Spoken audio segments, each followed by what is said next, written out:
Rencana menghidupkan kembali Pam Swakarsa oleh calon Kapolri Komjen Listio Sigit menuai kontroversi karena dianggap identik dengan peristiwa 1998. Sementara Pam Swakarsa disebut-sebut sebagai bentuk komunikasi untuk mempermudah kecepatan penanganan kasus.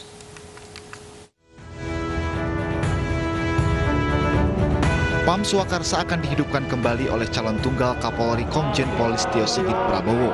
Hal ini disampaikan dalam uji kelayakan dan kepatutan calon Kapolri kita integrasikan dengan perkembangan teknologi. Nantinya akan tersambung dengan teknologi informasi yang akan mempermudah penyampaian suatu informasi dari tingkat paling bawah kepada anggota polisi terdekat untuk bisa merespon cepat. Kedepan tentunya Pam Swakarsa harus lebih diperan aktifkan dalam mewujudkan Harkamtimas. Jadi kita hidupkan kembali dan tentunya kita integrasikan dengan perkembangan teknologi informasi dan fasilitas yang ada di Polri, sehingga kemudian bagaimana Pam Swakarsa ini bisa tersambung ataupun terkonek dengan petugas-petugas kepolisian. Sebelumnya pada September 2020 yang lalu, Komisi 3 DPR RI menggelar rapat kerja bersama Kapolri Jenderal Idam Aziz. Dalam rapat, sejumlah anggota Komisi 3 mempertanyakan soal Pam Swakarsa yang dinilai bisa menimbulkan trauma. Menurut anggota Komisi 3 DPR RI, diksi Pam Swakarsa dinilai terlalu identik dengan peristiwa 1998. Jika Pam Swakarsa akan dihadirkan kembali, harus ada sosialisasi kepada masyarakat.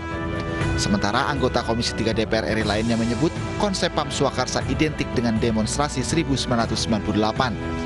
Penggantian nama pun sebaiknya dilakukan agar tidak menimbulkan trauma. Tim Liputan iNews melaporkan. Jadi diharapkan ke depan. Pemirsa, mengapa harus ada Pam Swakarsa? Kami akan berbincang bersama tenaga ahli utama Kantor Staf Presiden Ade Irfan Pulungan, anggota Komisi 3 DPR RI Arteria Dahlan, dan aktivis Kontras Fathia Maulida. Selamat sore rekan-rekan. Selamat sore, Assalamualaikum. Selamat sore. Baik, Selamat sore, Assalamualaikum. Waalaikumsalam warahmatullahi wabarakatuh. Saya ke Fathia terlebih dahulu. Sebenarnya kekhawatiran dari sejumlah LSM termasuk Kontras terkait dengan dihidupkannya kembali Pam Swakarsa, bisa Anda jabarkan? Ya, secara umum sebenarnya salah satu yang menjadi concern dari kami ataupun kekhawatirannya ialah terkait soal trauma tadi. Bagaimana sebenarnya Pam Swakarsa ini adalah sebuah catatan di masa lalu yang dimana juga menjadi sumber dari pelanggaran hak asasi manusia itu sendiri. Karena di tahun 98 Pam Swakarsa dibentuk itu untuk meredam kritik-kritik terhadap masyarakat dan membasmi orang-orang ataupun aktivis-aktivis pro-demokrasi. Lalu juga selain itu menunjukkan bahwa memang polisi memiliki sebuah problem terhadap pengawasan dari mekanisme Pam Swakarsa ini, di mana tidak ada self correction ataupun kemauan untuk memiliki atau untuk melakukan sebuah evaluasi di dalam internal Polri jika memang tujuan dari pembentukan Pam Swakarsa ini adalah untuk mempercepat penyelesaian kasus ataupun tindak pidana lainnya. Tapi seharusnya berarti di sini jika memang dibutuhkan sebuah kekuatan tambahan menunjukkan bahwa sebenarnya ada sebuah ketidakberhasilan dari internal Polri dalam menangani ataupun menjadi penegak hukum itu sendiri dalam menyelesaikan kasus-kasus pidana. Nah, selain itu juga konsekuensinya ialah ada pada beban pengawasan ditambah dengan adanya potensi-potensi yang tidak terkendali dan akan munculnya banyak ormas-ormas baru yang pada akhirnya berujung kepada konflik horizontal karena akan terbentuk lagi vigilante group ataupun kelompok-kelompok yang melakukan kekerasan di antara masyarakat itu sendiri. Baik, saya ke Bang Arteria. Bang Arteria dikhawatirkan menimbulkan trauma. Apakah sependapat Bang Arteria? Menyampaikan kepada masyarakat bahwa yang namanya Pam Swakarsa itu bukannya barang baru di zamannya Pak Kapolri baru Pak Sigit, tapi sudah di-announce oleh zamannya Pak Kapolri Bang Idam Aziz melalui peraturan Kapolri nomor 4 tahun 2020. Yang perlu diperhatikan di sini adalah Pam Swakarsa ini bukan seperti melaksanakan tugas-tugas kepolisian yang justisial. Pam Swakarsa di sini adalah untuk membantu sebagian tugas kepolisian yang non justisial, salah satunya menciptakan keamanan, ketertiban dan masyarakat terkait dengan kebutuhan rasa aman masyarakat.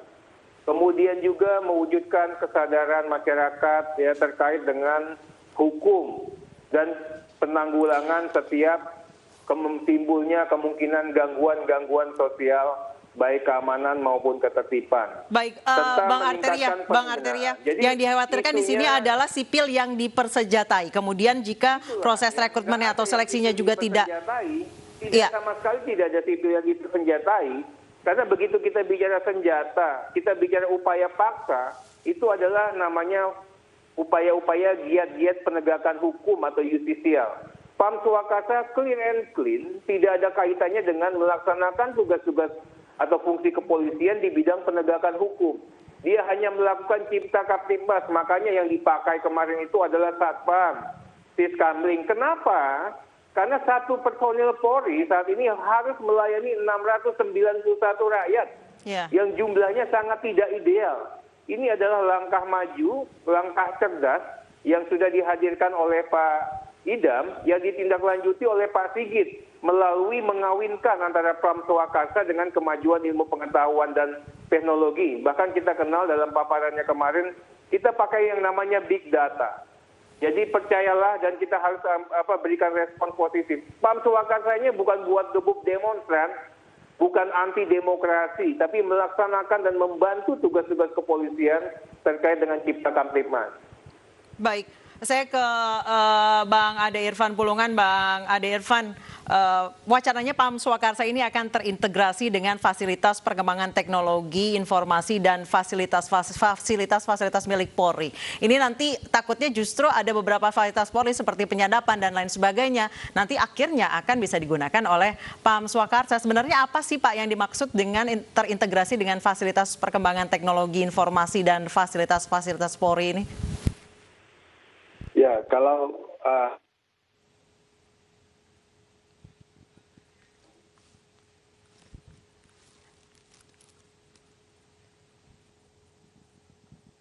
baik, pemirsa kami mohon maaf karena sambungan audio kami dengan Bang Ade Irfan Pulungan terputus. Kami masih akan kembali memperbaiki sambungan audio kami. Saya kembali ke Bang Arteria. Bang Arteria, seberapa jauh sih Pak celah-celah yang memungkinkan terjadi? Mungkin nanti kalau misalnya ada PAM Swakarsa yang dikhawatirkan adalah ada sweeping gelap lagi yang dilakukan. Nah ini yang kita katakan kalau kita bicara sweeping gelap, itu kan namanya giat-giat penegakan hukum.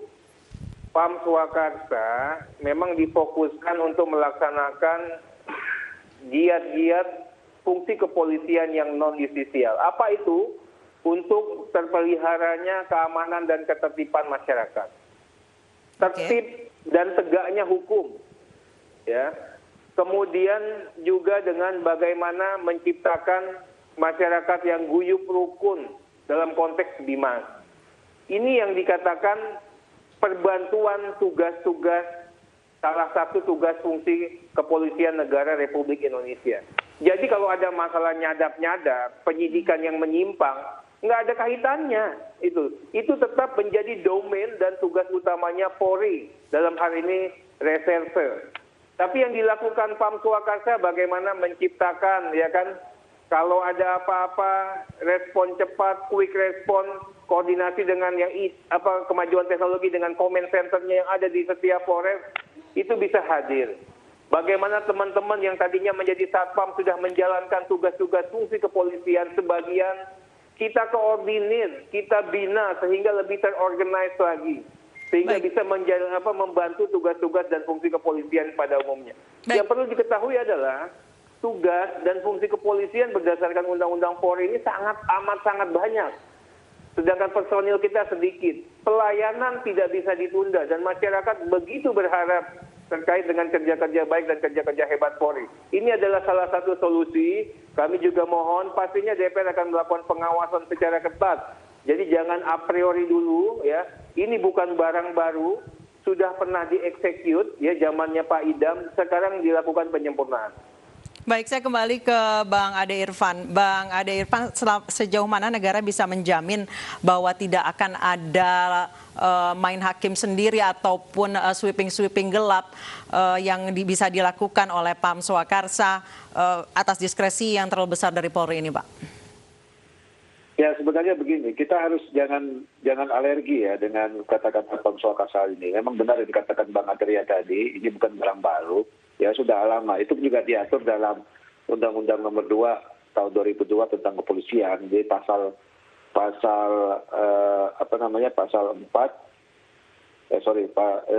di pasal 14 poin F itu diatur di situ, dan sudah ada juga sekarang ini dikeluarkan peraturan kepolisian ya nomor 4 tahun 2020. Jadi diatur. Jadi Pam Swakarsa ini kan dengan tujuan adalah menjaga keamanan dan ketertiban di masyarakat. Jadi itu tugas pokoknya. Jadi kita juga jangan terlalu alergi dengan kata-kata ini. Akan nanti misalnya katakanlah ada dugaan atau prasangka menggebuk masyarakat. Tidak begitu, atau menggebuk tadi yang dibacakan oleh Mbak Atifah ya, Mbak Fathia ya, untuk melawan demonstran. Bukan begitu asumsinya gitu. Baik, jadi menjaga ketertiban, keamanan masyarakat dalam lingkungan sendiri. Oke, Bang Irfan, sebenarnya lalu apa perbedaan mendasar dari Pam Swakarsa yang saat ini dengan yang Orde Baru? Begini, Pam Swakarsa itu kan sebenarnya sudah ada. Itu adalah semacam peranata sosial dan kearifan lokal yang ada di kita sendiri sebenarnya. Ya, seperti di Bali ada pecalang. Nah, itu kan mengamankan lingkungan sendiri. Ya, nah pada saat mungkin Orde Baru itu karena situasi kondisi politik pada saat itu yang saya juga tidak tahu apakah ini menjadi kebutuhan. Tapi kan kebutuhan itu kan hanya kebutuhan kondisi politik. Tapi makna dari Pam Swakarsa itu bukan hanya untuk perusahaan kondisi politik, adalah menjaga ketertiban dan keamanan. Jadi fungsi dan tugasnya sama seperti Orde Baru yang lalu ya, Bang Irfan? Sangat jauh berbeda, sangat jauh berbeda seperti itu. Jadi pemahaman kita jangan melihat secara sempit makna dari adanya Pam Swakarsa ini. Baik. Ini dia membantu tugas-tugas ketertiban dan keamanan yang ada di komunitas, yang ada di kelompok-kelompok masyarakat. Baik. Di lingkungan masyarakat sendiri gitu. Baik, Bang Ade, saya kembali ke Fathia. Fathia, tadi Bang Ade sudah menyebutkan terkait dengan peraturan polisi nomor 4 tahun 2020. Sejumlah LSM menyatakan memang banyak celah hukum yang tidak memberikan jaring-jaring pengamanan yang cukup kepada masyarakat terkait Pam Swakarsa ini. Mungkin bisa Anda jabarkan. Ya, jadi walaupun dibilang bahwa oleh pemerintah dan juga oleh anggota DPR itu sendiri bahwa memang Pam Swakarsa yang hari ini dijamin akan berbeda dengan Pam Swakarsa yang berlaku di tahun 98, namun hal-hal tersebut belum bisa dapat dibuktikan apakah memang hal tersebut akan berbeda. Yang menjadi pertanyaan paling mendasar adalah sebenarnya terkait soal prinsip legalitas, necesitas, dan juga bagaimana sebenarnya apa yang menjadi urgensi dari dibentuknya Pam Swakarsa ini. Apakah situasi di negara ini sebegitu rumitnya dan sebegitu sedikitnya polisi yang ada di negara ini sehingga tidak bisa menegakkan hukum dan juga meredam melaksanakan ketertiban di tengah publik, dan apakah sebenarnya tidak ada sebuah evaluasi lebih dulu yang dilakukan ke dalam internal Polri untuk melihat bagaimana sebenarnya kenapa sampai dibutuhkan adanya kekuatan tambahan untuk melakukan sebuah penertiban kepada masyarakat itu sendiri, sehingga harus dibentuknya Pam Swakarsa. Seharusnya ada sebuah evaluasi terlebih dahulu bagaimana kinerja Polri selama ini yang pada akhirnya membuktikan bahwa kepolisian tidak mampu untuk menjaga ketertiban di tengah masyarakat. Nah, selain itu juga memang betul bahwa Pam Swakarsa itu merupakan sebuah peranata sosial dengan kearifan lokal yang ada saat ini dari bulan Oktober tahun lalu setelah digadang oleh Kapolri sebelumnya Pak Idam Aziz. Tapi kita juga melihat apakah sebenarnya kualifikasi dari kelompok yang dikukuhkan sebagai Pam Swakarsa ini menjadi sepenuhnya bergantung pada diskresi Polri sehingga bisa dibentuk bukan berdasarkan kemauan masyarakat. Jadi kita melihat apakah sebenarnya memang pembentukan Pam Swakarsa ini berdasarkan dari kebutuhan masyarakat. Kita tahu bahwa negara sebagai pemangku tanggung jawab dalam pemenuhan hak asasi manusia, sebagai penegak hukum yang seharusnya dari situ dievaluasi terlebih dahulu, dan apakah ini memang diperlukan pembentukan Pam Swakarsa ini dan bukan malah menambah sebuah kelompok-kelompok baru yang pada akhirnya bisa membantu kerja-kerja penegakan hukum itu sendiri yang pada akhirnya dapat memicu konflik sosial itu tadi. Kita ke ke Bang Irfan Pulungan. Bang Irfan, tadi yang dikatakan oleh Fathia mengenai apa urgensi dan juga bagaimana adakah evaluasi mengenai kekurangan pihak kepolisian untuk mengamankan masyarakat Indonesia. Respon Anda seperti apa mengenai urgensi dari Pam Swakarsa ini? Ya, artinya tujuannya pasti itu adalah menjaga keamanan dan ketertiban, ya, yang dimana memang personil atau jumlah kepolisian untuk mencakup di seluruh Indonesia ini kan sangat terbatas. Ya, makanya dibutuhkanlah dari masyarakat, ya, dari peranata sosial, kearifan lokal yang ada untuk bersama-sama dengan pihak kepolisian menjaga keamanan dan ketertiban di masyarakat itu sendiri, di lingkungan itu sendiri. Tapi betul sudah ada evaluasinya ya, Bang Irfan ya? Kenapa? Betul sudah ada evaluasinya ya? Iya, tentu kan melihat kondisi misalnya dari hari ke hari, ya, dari situasi yang ada, bisa jadi di suatu tempat keamanan dan ketertiban itu masih menjadi kendala. Makanya ini yang diinginkan. Jadi ini artinya bukan membentuk baru Pam Swakarsa ini, tapi bagaimana bisa mengaktifkan kembali peranata sosial yang sudah ada, kearifan lokal yang sudah ada. Seberapa itu besar sih, Pak? Itu yang harus dipahami. Seberapa besar sih, Bang, bisa menjamin tidak akan ada abuse of power? Tidak akan ada sweeping gelap dan lain sebagainya? Tugasnya kan hanya menjaga keamanan dan ketertiban, bukan proses di luar itu, bukan konteks luar itu seperti yang diragukan oleh pihak-pihak tertentu gitu. Tidak ada proses tugas penegakan hukum yang dilakukan oleh mereka gitu. Hanya menjaga keamanan dan ketertiban, membantu peran-peran tugas dari kepolisian, ya, supaya memang ada rasa aman, rasa nyaman di publik ini, di masyarakat ini. Jadi Terhadap perpanjangan tangannya seperti apa, Bang, jika memang tidak melaksanakan untuk penegakan hukum? Maksudnya gimana? Kalau misalnya tidak melaksanakan tugas-tugas penegakan hukum, seperti apa cara menjaganya, Pak?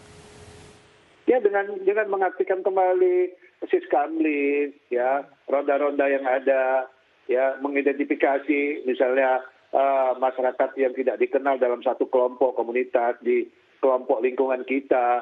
Nah, itu kan menjadi bagian dari suatu bagaimana kita menertibkan keamanan dan lingkungan kita gitu, supaya kita terhindar dari adanya indikasi atau keinginan pihak-pihak tertentu melakukan untuk berbuat onar di masyarakat kita gitu. Jadi Pam Swakarsa ini sifatnya mengkoordinir atau seperti apa untuk siskamling dan lain sebagainya, Bang? Ya kan perlu kan, setiap wilayah kita itu kan perlu rasa aman, rasa nyaman. Nah, makanya dengan mengkoordinasikan ini kepada masyarakat, kepada kelompok-kelompok tertentu yang nanti diaktifkan kembali Pam Swakarsa ini, ya, dia tujuan dari rasa keamanan itu mereka bisa melihat sendiri secara jelas apakah ada gangguan dari pihak-pihak luar, ya, yang melakukan atau melanggar keamanan dan ketertiban di lingkungan komunitas tersebut gitu. Baik, Makanya saya pikir ini sangat bagus program dan ide gagasan ini supaya itu tadi membentuk rasa aman dan rasa nyaman di masyarakat yang ada di kita ini. Baik, saya ke Bang Arteria. Bang Arteria, menurut Anda seperti apa seharusnya Pam Swakarsa ini fungsi, ruang lingkup dan tugasnya? Mudah-mudahan saya ingin jawab dan mudah-mudahan bisa menjadikan klarifikasi bagi publik. Tadi dikatakan Mbak Fathia, belum bisa dibuktikan beda atau tidak. Sama, ini juga belum bisa dibuktikan sama dengan tahun 98. Jadi bersabarlah. Urgensinya apa? Yang saya katakan tadi, satu personel Polri melayani 691 rakyat. Sangat minim. Ya. Kita katakan kekhawatiran tidak bisa menegakkan hukum. Tidak dalam konteks melaksanakan fungsi-fungsi kepolisian yang justisial. Jadi kaitan dengan giat penegakan hukum yang menyimpang itu tolong deh, jauh itu dari pemikiran dan nggak mungkin terjadi. Saya ingin kasih gambaran begini, negara masih butuh yang namanya berbau-bau polisi. Polisinya kurang, yang bisa dibentuk, yang bisa dibina, yang dioptimalkan adalah misalnya yang sudah ada dan efektif, Pak Satpam, Siskamling, nggak nambah biaya ini. Tapi kalau Satpol PP, Satpam, Siskamling menghalau orang saja untuk penegakan disiplin protokol COVID, nggak mempan. Makanya dilekatkanlah ya dalam konteks Perkap 4 nomor tahun 2020 ini. Ini hanya sebagian kecil contoh. Nah, kalau dikatakan tadi ya kepolisian tidak mampu, saya katakan banggalah mempunyai polisi Republik Indonesia. Anda bisa tahu, bayangkan ya, bagaimana giat-giat penegakan hukum. Kalah polisi di Amerika dengan teknologi dan anggaran yang seperti ini. Bayangkan juga mengantisipasi demo. Amerika negara yang paling demokratis. Anda tahu, demo di Gedung Putih kemarin 5 orang meninggal. Kita ini udah bakar-bakaran Republik, masih tenang-tenang aja. Ini kerja-kerja hebat polisi. Jadi teman-teman juga harus proporsional. Banggalah dengan Polri ya, kemudian pahami betul ya siapa kita dan keadaan kita sedang bagaimana. Kalau dikatakan tadi kualifikasinya seperti apa, memang Pam Swakarsa itu menjadi diskresinya Kapolri, itu atribusinya undang-undang, nggak bisa kita rubah. Perkara Polri mengambil kebijakan terkait Pam Swakarsa memang punya kewenangan, ya. Kemudian dikatakan tadi ini menambah kelompok baru, Fathia, nggak ada kaitannya. Yang dipakai Satpam, yang dipakai Siskamling, yang dipakai pecalang, mereka-mereka yang sudah bisa dan terbiasa melaksanakan tugas-tugas pengamanan dan ketertiban. Kekhawatiran sekarang ini dilakukan pembinaan dengan baik. Siapa? Pembinanya ini adalah Baharkam, ya, Mas Agus itu yang melakukan pembinaan. Mereka direkrut, ya, kemudian dilatih dan dikukuhkan. Jadi nggak seperti kayak dulu lagi liar. Dan mudah-mudahan saya ingin minta tolong kepada semuanya bisa memberikan ruang ya dengan ide-ide cerdas, ide-ide brilian yang dihadirkan oleh Pak Kapolri baru ini. Mudah-mudahan saya yakin setiap peraturan Kapolri dibuat dengan penuh kecermatan, penuh kekhidmatan. Berarti seleksinya juga seleksi seketat untuk masuk kepolisian dong, Bang? Seketat masuk ke kepolisian, jadi tidak ada, gini loh Mbak, yang sekarang kan existing sudah ada Satpam. Satpam ini yang direkrut, ya, yang dilatih, yang dikukuhkan. Kalau mereka punya pribadi yang menyimpang, nggak mungkin nanti dilakukan pengukuhan. Jadi ada kriteria-kriteria khusus begitu ya, Bang Arteria? Baik, Fathia mungkin Fathia mungkin bisa Anda tanggapi, silakan. Saya tadi mendengar beberapa paparan yang terkait soal bagaimana bahwa perekrutan dan juga keberadaan Pam Swakarsa ini sebenarnya untuk mengurangi kelompok-kelompok masyarakat yang anarkis, kekerasan yang terjadi di tengah masyarakat dan lain sebagainya.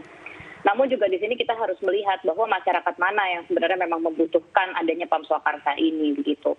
Jika memang Satpam, Kamtibmas dan lain sebagainya, pecalang dan lain-lain sebagainya ini pada akhirnya diberikan sebuah kekuatan yang berlebih gitu ya, ataupun menjadi sebuah komponen yang dapat membantu kerja-kerja Polri, apakah tidak sebaiknya memberikan sebuah alternatif ataupun sebuah terobosan yang baru, tapi bukan melakukan sebuah metode kuno seperti Pam Swakarsa, misalkan dengan memberitahukan dan memberikan penyuluhan-penyuluhan kepada masyarakat terkait soal situasi yang terjadi hari ini, bagaimana sebenarnya penegakan hukum yang baik dan benar, dan apakah sebenarnya ada parameter di mana ada orang-orang yang bisa ditindak oleh Pam Swakarsa ketika mereka dianggap meresahkan masyarakat.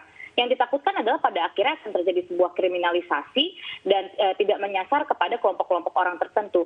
Jika memang Pam Swakarsa ini tidak diperuntukkan untuk para demonstran ataupun menggebuk orang-orang yang dianggap tidak pro pada pemerintah, bagaimana dengan catatan yang kita sudah berikan di tahun-tahun sebelumnya? Kita tahu bahwa kalau tadi Pak Arteria bilang ada 5 orang meninggal di penyerangan Gedung Putih, kita juga punya 5 orang meninggal di demonstrasi reformasi di korupsi tahun lalu dan tidak pernah ada keadilan yang diberikan kepada korban maupun keluarga korban. Dan di aksi tolak Omnibus Law terdapat banyak penyerangan ataupun penangkapan sewenang-wenang yang dilakukan oleh pihak kepolisian dan berdampak terhadap 3.000 orang yang tidak mendapatkan keadilan di situ dan tidak mendapatkan asistensi hukum bahkan. Nah, jadi dari dalam Polri-nya itu sendiri sebenarnya sudah harus dievaluasi dan tidak ada yang perlu dibanggakan di sini dari yang sudah diberikan oleh kepolisian, karena masih banyak catatan-catatan buruk di mana kepolisian juga seharusnya menjadi pelindung hak asasi manusia dan juga penegak hukum, tapi ternyata gagal untuk melakukan sebuah pelindungan tersebut dan pada akhirnya akhirnya sekarang malah menambah adanya Pam Swakarsa itu tadi. Jika keberadaan Pam Swakarsa ini memang diperuntukkan untuk menertibkan masyarakat di tengah pandemi dan juga meredam konflik-konflik sosial, kita bisa lihat ketika ada pelibatan kepolisian, satpam dan lain sebagainya seperti yang disebutkan Pak Arteria, ternyata itu tidak juga menjadi sebuah solusi yang baik gitu ya untuk meredam ataupun mengurangi angka kematian dan juga penyebaran COVID-19.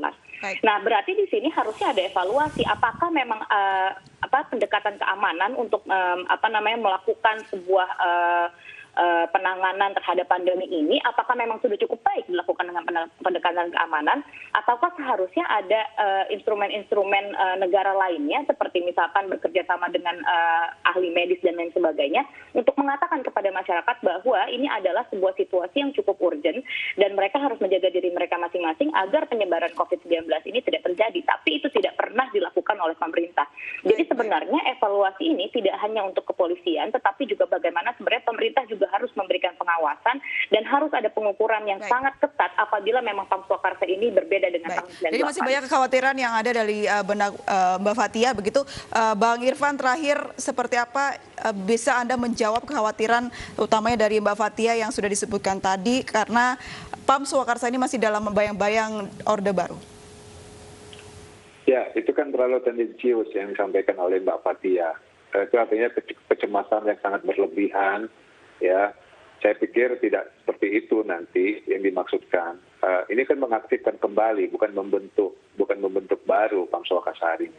Artinya mengaktifkan itu adalah bagaimana kelompok-kelompok masyarakat yang mempunyai peran serta menjaga keamanan dan ketertiban di lingkungan sendiri itu bisa terorganisir dengan baik oleh Polri. Memang dia sebagai dalam ketentuan undang-undang, dia yang menjaga keamanan dan ketertiban. Dia memberikan mengayomi masyarakat gitu. Jadi kita nggak usah terlalu berlebihan lah dengan keinginan Pak Komjen Listio Sigit ya untuk mengaktifkan kembali Pam Swakarsa ini. Bagaimana nanti urgensinya bisa kita lihat nanti. Baik, kita tunggu program Pam Swakarsa ini bisa membantu untuk mengamankan ya pertahanan negara kita. Iya, yang penting adalah di sektor lingkungan sendiri yang harus jadi penguatan untuk menjaga keamanan dan ketertiban. Baik. Baik, terima kasih Bang Ade Irfan Pulungan, juga Bang Arteria Dahlan serta Mbak Fathia sudah bergabung dan berbincang bersama kami di Ayu Sore.